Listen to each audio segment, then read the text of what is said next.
Hey guys, welcome back to another What I Eat in a Day. As always, showing you everything that I eat in a day. It is now about noon.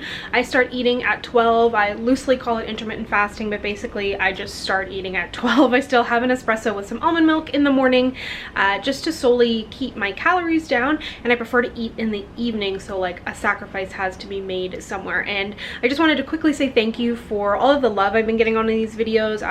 Like I said, I think in a previous one, I was super nervous about uploading them because I know I don't eat like 99% of YouTube, but I always found that really overwhelming, and I'm just trying to like do portion control and eat what I believe to be, here comes Rue, realistic food, and things that I want to eat in moderation. It's not an all or nothing, and just kind of take it one day at a time. So I actually went for a run this morning. I've been trying to exercise more, so I feel like my appetite has gotten up there, so I'm trying to make my lunches a little bit bigger. A lot of the time I was eating a really light lunch and then snacking all afternoon. So trying to eat, or I'm kind of testing out eating bigger lunches and bigger dinners and seeing how that goes. See if that actually suppresses my hunger or does it just kind of sabotage my efforts. So I will show you what I'm having for lunch. So I was really craving kind of like a sandwich type thing. So for my bread product, I'm using the Joseph's Flax Oat Bran and whole wheat pita bread. I got this from Low Carb Canada. 60 calories in a pita and 10 grams of carbs. And if you're like kind of carb sensitive and you like remove the dietary fiber, it only comes out to be 6 grams. I'm not particularly sensitive to that. And I'm only having one, even though it is only 60 calories, because I'm having these poppables on the side. So I try to do one heavier item. So if I'm having like, for example, cod, it's super light, I'll have a heavier side. But if I'm having kind of a heavier side, which would be these chips, then I try to have like a lighter main part of my meal, if that makes sense. So for my sandwich, I'm having turkey breast. So it's kind of like a turkey avocado bacon sandwich. So I've got some mashed avocado here with a little salt, garlic salt, pepper, and lemon juice. Then my bacon here, I used to eat this all the time when I was eating like a regular breakfast. This Lou's double smoked back bacon. In 5 slices, there's 110 calories and 20 grams of protein. So a great lean source of protein if you do eat pork.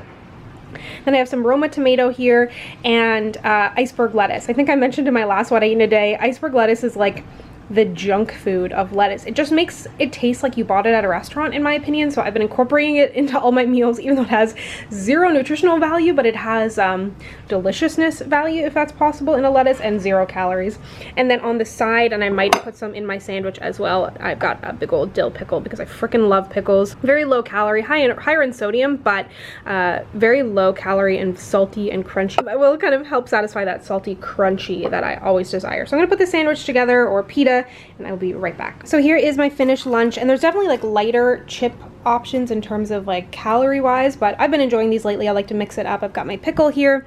These seem like they're going to be pretty good. A little bit flimsy, but not bad. And I always use, I've talked about this before, but a food scale to measure anything like my avocado, the chips, just to stay on track, because figuring out what a serving size looks like is not easy, and a scale tells you exactly that. I know I've said this before. It seemed extreme when I first started doing it. It seems like, oh, you're obsessed with like calories and food and da-da-da, but it's just, for me, it gives me peace of mind so I know what I'm actually eating, because if I was to like put double the amount of chips on my plate and then think, oh, I'm doing so good, I'm only having a couple chips, and then you gain weight or you're not seeing the results you want, you don't know why. But this way I know exactly kind of what I'm eating, if that makes sense. And then you also, as you use the scale more, get used to what a portion size actually looks like. Because for example, on cheese, it's like, oh, what is it, 30 centimeters of cheese or something, like, or 3 inches or something. I'm like, what does that even look like? I have no idea. So a scale just allows me to know exactly what I'm eating. So this is my lunch. I'm pretty freaking pumped on this. I've been really into like sandwich. I love like a sandwich and chips and a pickle for lunch. Like, it's just so delightful. So anyways,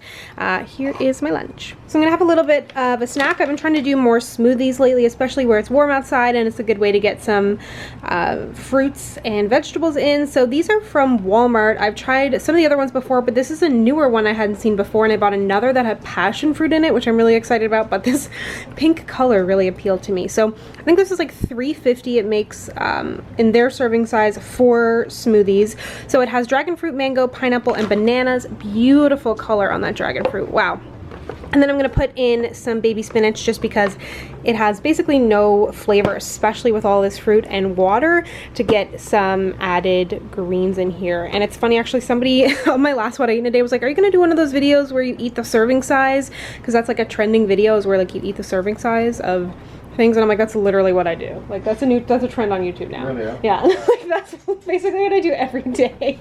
Maybe I should title my what I eat a days like that. They'll be more popular, but I'm like, yep, that's pretty much what I do, depending on the serving size and what I'm eating. But anyways, I'm just gonna blend this up, and we'll see how it goes. So here it is. I really, it's really not as cute with the spinach in it. I probably should have blended it first to see that beautiful pink color, but here it is. It's pretty sweet. I added quite a bit of water and spinach, so it's not as sweet if I hadn't have added the spinach, but I really want to get those greens in there, so it's kind of like a liquid salad. I'm not a huge salad person. I like them. I just don't like making them at home a lot of the time because I always buy the ingredients and then they go bad.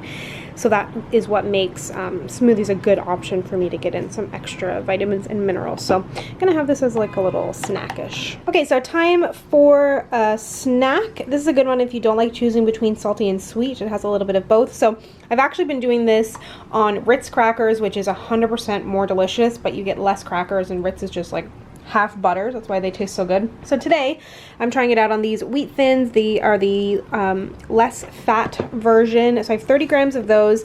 I've got some of this fat-free, I think it is light cream cheese on there. On the salty side, I have just really thinly sliced cucumbers. Cucumbers and cream cheese is so good together. Then again, apologies to my Canadians, but this is the Trader Joe's pink grapefruit marmalade, but this would be amazing with, like, I've done it with just regular jam before. Be really good with orange marmalade as well. So just, they both have cream cheese, and then one has cucumbers, one has marmalade on it.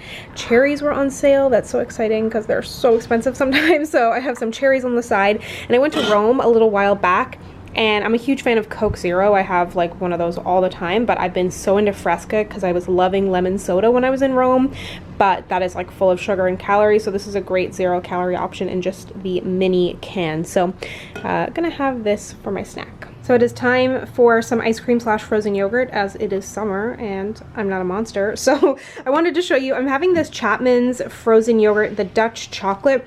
Just a quick little lesson in reading labels if you're trying to save money or just trying to be able to compare things. So in this you have 125 milliliters, which is a serving, 90 calories, 2 grams of fat. I also like to use a smaller bowl for this kind of stuff just to trick the mind. So then you have something like this. This was, I think, $3.97 at Walmart.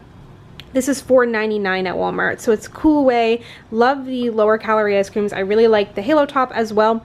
This is 125 milliliters for 70 calories and 2 grams of fat. So essentially only 20 calories in difference here for the same amount of ice cream. The biggest difference here is that in the Cool Way you're getting less sodium. There's also more protein and more fiber, which is better technically, but if you're on a budget and you're trying to cut calories, just take a look at some of the other frozen yogurt options, although they may not actually list themselves as being lower calorie, excuse the traffic outside.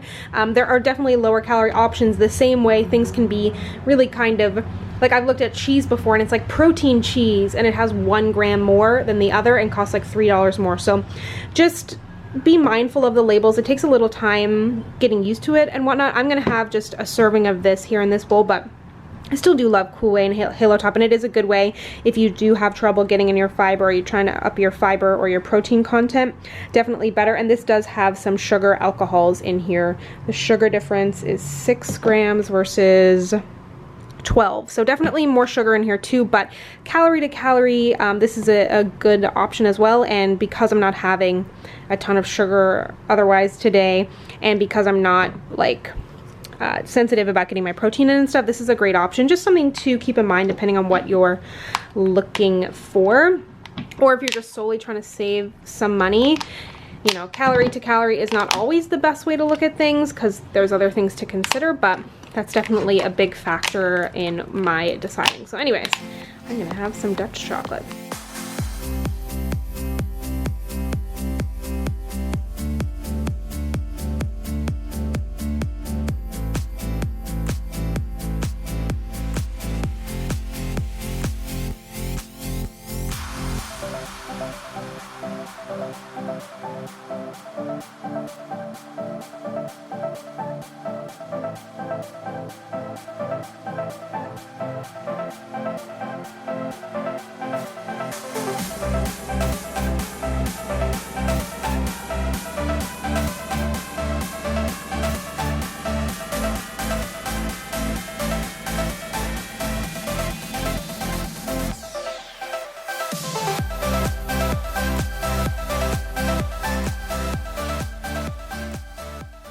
I'm just getting ready to make dinner, and I'm making a little bit of dessert. This was a recipe actually a subscriber of mine tweeted at me the other day, because I was like, I need good chocolate recipes that are about 100 calories each or so that are actually good, because if you saw my last What I Eat in a Day, it was a disaster what I tried to make. So this is actually really good. So good that actually on Saturday I ate 4 slices of it. So I had 650 calories worth of low-calorie chocolate cake. So not every day is a good one, my friends. Today's actually been a really good day. Some days my appetite is so strong and all I want to do is eat, and today has not been one of those days, which is great.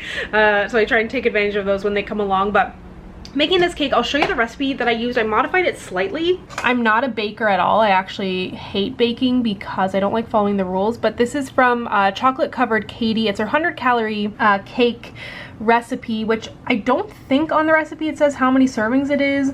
And then when I did the calculation, I was like, it just says yield like 8-inch pan. So I guess you'd probably cut it into 16 slices. I cut it into 8 to be more substantial. What I really appreciate as somebody who does portion control is she includes the grams instead of these like arbitrary numbers for, or like, you know, like a cup or a quarter of a teaspoon. It's impossible to get that even every time. So now I know exactly what I need to do. So the only changes that I made is instead of almond butter, I actually used about 75 grams of applesauce unsweetened.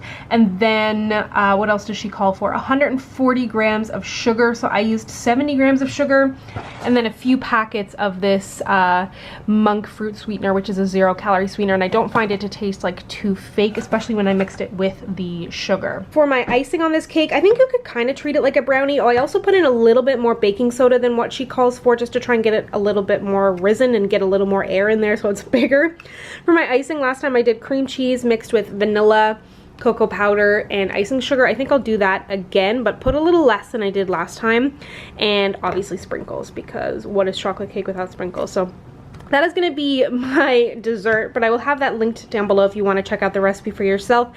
And then I bought this air fryer, and I've cooked just about every meal in it since I got it. I was like, where am I going to store it? But I've literally just kept it on my countertop. So I'm going to make some like spinach and cheese stuffed chicken breasts and a sweet potato mash for dinner tonight. Like, we are eating well today, if I do say so myself. So I'm going to go ahead and cook down the spinach and everything, and I'll show you that when it's all complete. But I gotta say, if you're looking for an air fryer, I am so impressed with this one. This is the 5.8, so it's a little bit bigger than, there's like a smaller one and a bigger one. And yeah, I gotta say I'm so impressed. I will do a video on this, maybe in a vlog or something, but I'm freaking obsessed with it. It's amazing. So I'll link this down below. I got it on Amazon.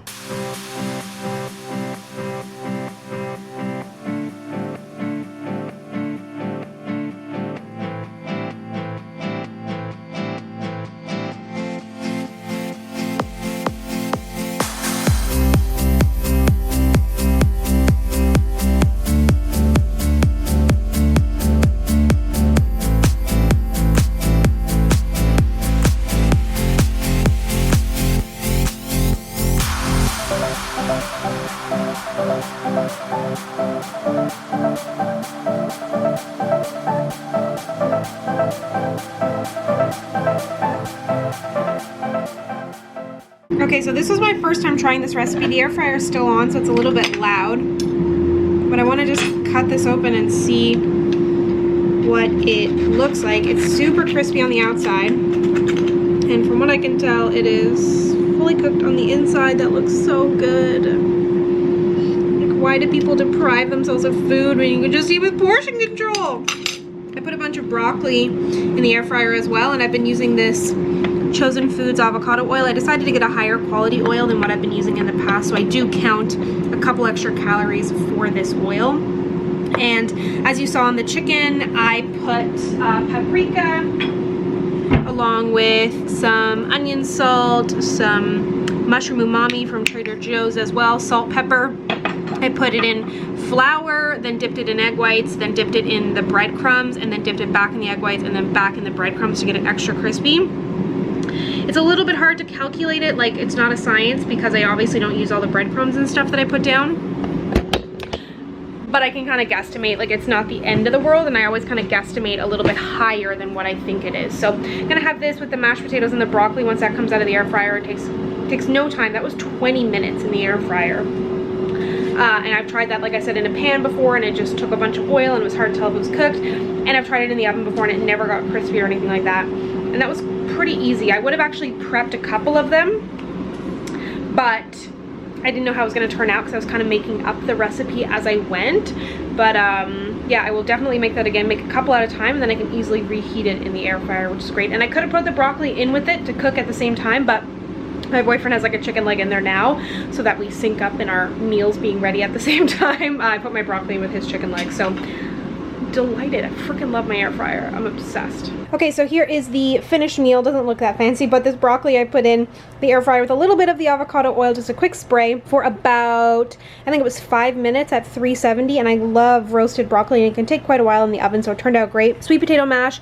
I'm not actually a huge sweet potato person. I don't love homemade sweet potato fries. I like restaurant ones that are deep fried, but homemade I find they get just, I don't know, I have to try them in the air fryer, but generally I just prefer a regular potato, and the added like vitamin A is whatever. Like, I just rather have a regular potato when it comes to fries, but I like a sweet potato mash. And then I have my chicken here, so very excited about this meal. And then I'll come back to show you my cake, and I'm still coming in under calories, which wasn't really my goal today, but that was kind of how it ended up. So you can literally eat your cake and have it 2 people, I promise.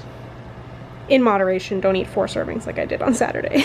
Okay, so I'm finishing the day with some cake. Pretty pleased with myself. That chicken was amazing. I will definitely make that again in a bigger quantity and kind of eat it throughout the week. Tonight was kind of a test period, and I'm glad that it went so well. So overall, today was a good day. I didn't struggle like I did in my last What I Eat in a Day. I was like trying so hard not to eat my face off, and the only way that I probably didn't was because the camera was on, but today felt much easier. So some days are good, some days are bad, but that's it. And today is ending with cake, so I'm gonna go eat this cake. Thank you so much for watching. If you'd like to connect with me, you can find me on Instagram, Twitter, and Facebook at SamanthaJaneYT, and I'll see you guys next time. Bye.